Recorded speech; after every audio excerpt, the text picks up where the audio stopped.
I'm so lucky to be sitting right here and looking at this whole row of Final Four national championship flags of the two colors I love, the other I don't care too much about.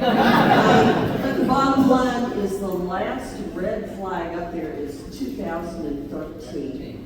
That's the 2012-2013 season, and there's a whole sea of them beyond and back there. And I just want to let you know, I'm pulling for you, and I hope you guys can turn that whole next row into all red and white, because we miss it. I've been following the Cards, going to school here, cheering for them since the early 70s, and this is my team, my home, and I want us back up there on that board later than 2013. So I'm so proud you guys are here. I think you can do it.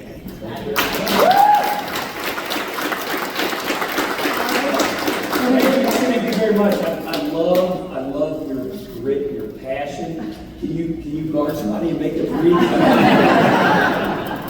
good at free throws. All right, we've got a question for you. Coach, say your name and your question. Hey, Coach, Ethan Grossman. You might know my father, King Grossman. His dad made Denny Cron's infamous red suit.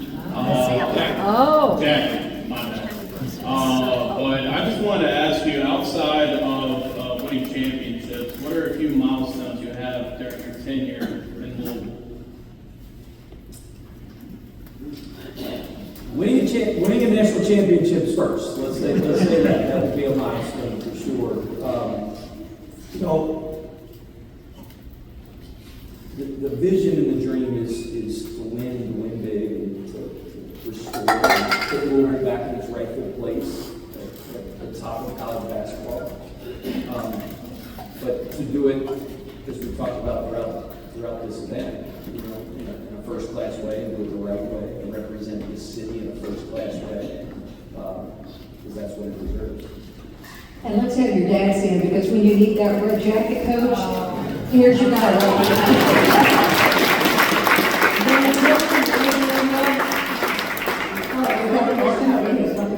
Susan knows. Yes, sir. Say your name and ask your question. Curtis Robinson, diehard Cards fan for 43 years. You talked about anybody see every video? I've seen every video of every player you recruited. Number one, we got a picture with you at the game on last Saturday when you played corner. But my question is, down through the years, we watched Nick Drum run the press, we saw Patino run the press. Will you implement? Maybe it's a question I'm not supposed to ask. Will you probably implement a press with the caliber of players and athleticism that you have? Yeah, it's kind of what we talked about when Van asked the question, that there's a lot of different ways to skin a cat, right? There's different ways to play. We will apply full court ball pressure, or full court pressure at times. Obviously, you mentioned, Coach Crum and Coach Patino, and that if you ask people in the coaching circles, like talk to the best pressing coaches in the country ever, like those were two of them. And those were things that was part of their identity that they did every single day, and it was a big part of the fabric of what their program is all about. So we will apply full court pressure from time to time, maybe in a little different way, but yeah, we're definitely going to come in. George? George Timmering. I know you've been real busy, but how much time have you had to reconnect with former players here? Yeah, well, the first thing is hiring Pete Siva on our staff.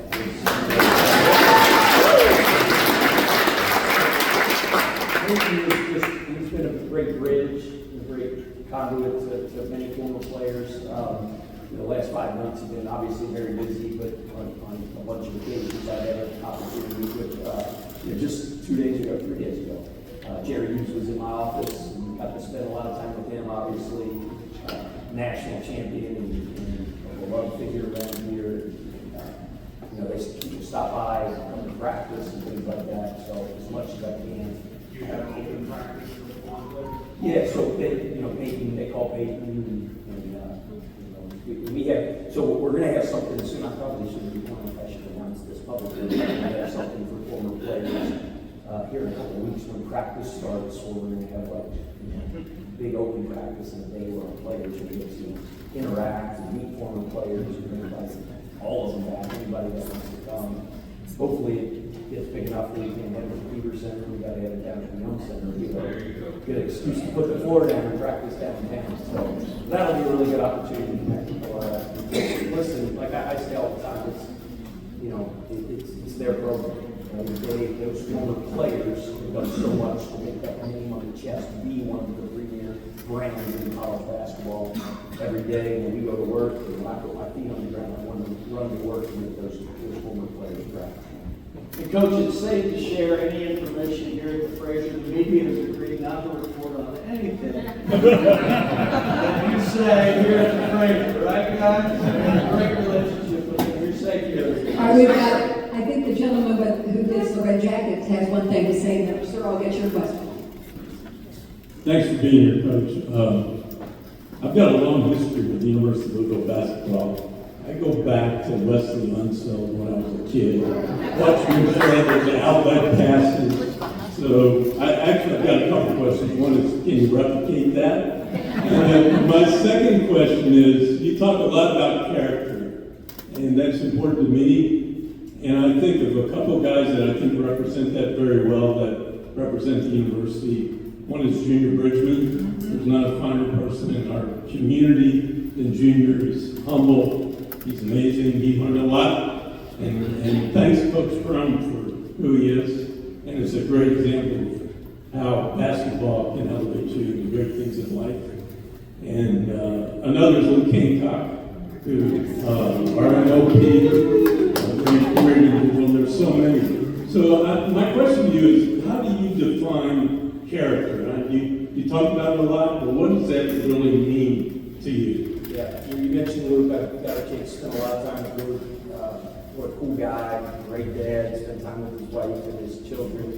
I mean, we could make a list really long of people like Junior. He's been great to me.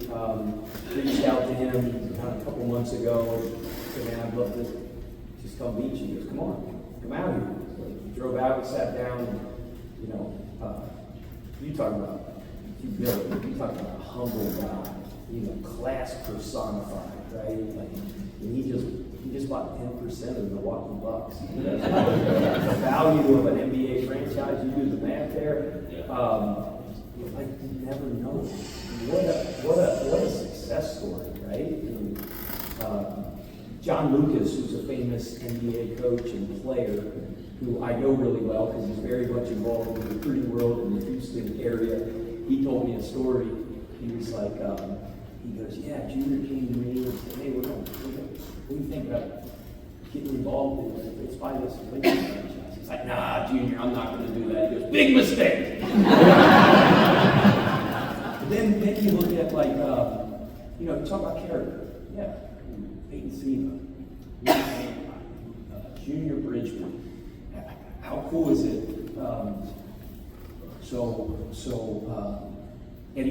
Eddie Whitehead, right? Wade Houston, right? And Sam Smith. Those three guys in 1962 broke the color barrier. Were the first full scholarship African Americans, ever to play here in character.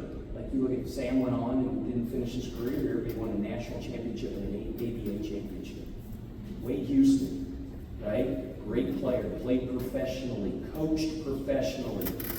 First African American head coach in the SEC at Tennessee. Then he retires from coaching and he starts the biggest minority-owned trucking company in the United States, or one of them. But character, class, right? Eddie Whitehead, serves our country, goes in the Air Force. Then he plays basketball in the Air Force. Then he gets out, he goes into the business world and buys television companies and becomes like a really, really successful television. Like those are just some of the stories. Like, how did those guys do that? It's a lesson we learned from Denny Crum, right? World-class people. How do I define character? A lot of it's what you do when nobody's watching, right? It's selflessness. How do you describe it in basketball? Giving of yourself for the good of the team, right? It's me, not we. It's selfless. You know, and I think that's one of the main ways I discuss character. But you talk about former players, just learning about all these stories of these guys and success stories. And heck yes, there's all type of professional NBA guys and draft picks, and we can talk about them forever, but like, how about those stories? You talk about character, you talk about grit, you talk about ingenuity, you talk about success. What those guys have done is really, really impressive. Got one more question for you, Coach, back here. Sir, say your name and your question. Will do. So this is a twofer. You get two brothers here. We're the Fonzie brothers, lifelong, fifth generation Louisvillians. This is my brother Leo. He owns a coffee house. And you don't make coffee nervous, you make it fired up. Just to let you know. Did you say Fonzie brothers? Yes, that's right. That's right. So, I'm Greg, the younger brother, so I've been following this guy around for the better part of 62 years. I'm the president of the Louisville Sports Commission here in Louisville, so we are focused on driving more sports activity to our community that makes the difference. So first off, we're super excited to have you and to have the energy. Really, I'm going to direct this to both of your players. We helped as a sports commission to bring the TBT tournament to Louisville to Freedom Hall.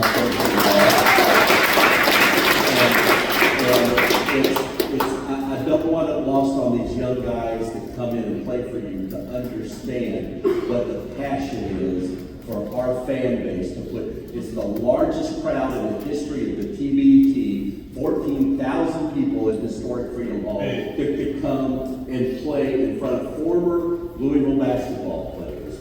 That's what you're in charge of and what you own, and you young fellas, it's the legacy, it's the shoulders that you stand on, and we're so excited to have the energy in this room, the passion behind what you bring, and getting us back to, and we all love Kenny. It's, you know, there's a lot of respect for what Kenny did for us, but there is a level of expectation from the community. We've worked with Josh Hurd, the Sports Commission, to bring championship, NCAA championship events, you know, first, second round, regional basketball, so you have the opportunity to see that happen through Louisville, through the young center. So I think it's really more just a testament of Sports Commission, what we're doing, support for you.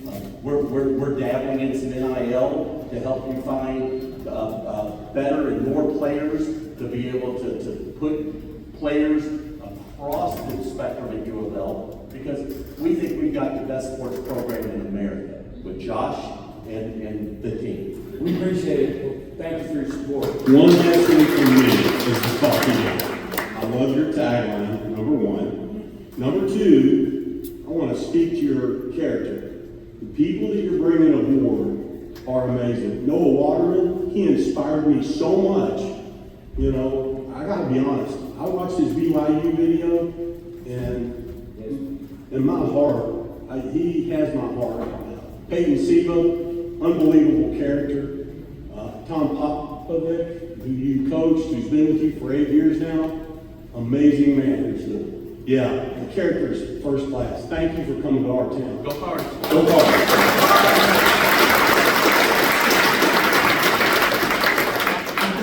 I think that's pretty much. I cannot believe. Oh, wait, Susan's got something. It's not a question. I just sit here observing some similarities. You talked about you and Skip Prosser and how much you respected him, how close you were, how much he taught you, and it's so much like Denny and Coach Whitten. And even your reference to coaches or teachers, that's what Coach Whitten always said. He said he was a teacher first and then a coach, and that's how Denny believed also. And to you, Russ and Paul and AP, you sports guys, he may be the only coach since Denny who you can ask one question of and then shut up. You don't have to answer any follow-up questions. But you're right. You're right. I can't believe we're through the whole crowd and nobody asked me about you. You did a program recently with Mark Bowe. Mutual respect there. But boy, I'm sure this crowd would love to be Kentucky again.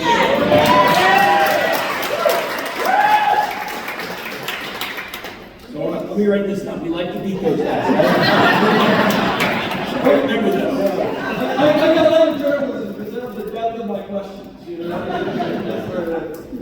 No, it's one of the great rivalries in collegiate sports. It is. I know how important it is to the people of this town. You know, I've gotten to know Mark a little bit, you know, and I probably shouldn't say it very loud, but try not to like him, but he's a pretty good dude. It's like, why you gotta be a good dude? I'm sorry. But, you know, Coach Prosser, when he was at Xavier, Bob Huggins, when he was at Cincinnati, we were there during that time.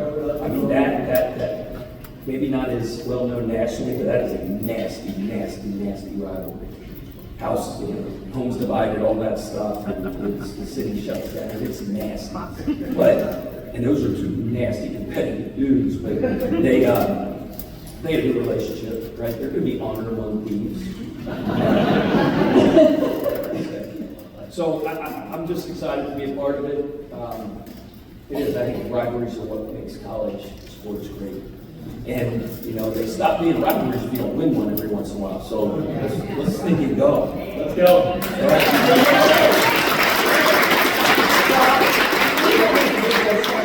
Thanks, we lined this up, so Dana and Paige and everybody and Alan, thank you all so much, because I called you early and said, we've got to get him on the schedule here, so thank you for working with us. We're so excited, they're excited, we're going to end with the Cards cheer, though, right? Is that what we're doing? Can somebody, seriously, don't be mad that when I'm trying to get it down, because people do it so fast. Can you help me out? Seriously. So stay with me. Ready? So the C is obviously like that. The other one. Yay, that's really this. All right, now here's where I get messed up.